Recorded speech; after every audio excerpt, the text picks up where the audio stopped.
গতকালকে আমরা আশেপাশে কিছু মানুষদের সাথে ইফতার শেয়ার করেছি। তো ট্র্যাডিশনাল ইফতার ছাড়া তো আর কারোর সাথে তেমন কিছু শেয়ার করা হয় না, তাই বুট, পেঁয়াজু, আলুর চপ, বেগুন আরও যা যা আছে সব কিছু কিন্তু বাসায় মেক করেছিলাম।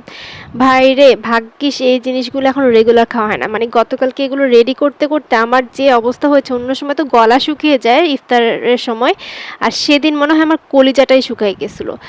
তারপর আমি মনে মনে ভাবি যে এখন খুব ভালো একটা অভ্যাস হয়েছে যে আমি দই চিড়া খাই। আর এই যে দইটা দেখছেন আমি কাটছি, এটা কিন্তু আমি নিজের হাতে বানিয়েছি। এত সুন্দর হয়েছে, এত পারফেক্ট হয়েছে, তাই আপনাদের সামনে আজকে কেটে দেখাচ্ছি যে কতটা পারফেক্ট হয়েছে। আর সেদিন আমি এই যে দই চিড়াটা নিয়েছিলাম, অনেকে চাইলে এটার সাথে কিন্তু দুধও অ্যাড করে, লিকুইড দুধটা, কিন্তু আমার কাছে কেন জানি লিকুইড দুধটা ভালো লাগে না, একটু শুকনো শুকনোই ভালো লাগে। আর আমি এখানে লাল চিড়াটা একটু ধুয়ে পানি ঝরে রেখেছিলাম, বললাম না আমার একটু শুকনোই ভালো লাগে। এটা খেতে যা শান্তি, একদমই কোনো মানে কি বলবো, সারাদিন রোজা রাখার পর এটাই হচ্ছে অমৃত।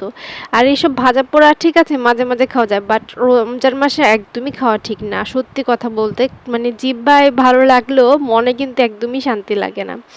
কার কার আমার মতো এমন বলেন তো? আমার তো সত্যি কথা, এটা একেবারে মন থেকে বলছে, আমি এই জিনিস খেয়ে যে শান্তিটা পাই সারাদিন রোজা রাখার পরে, ভাজা পোড়া করতে যেমন কষ্ট, খেতে আরও বিরক্তিকর।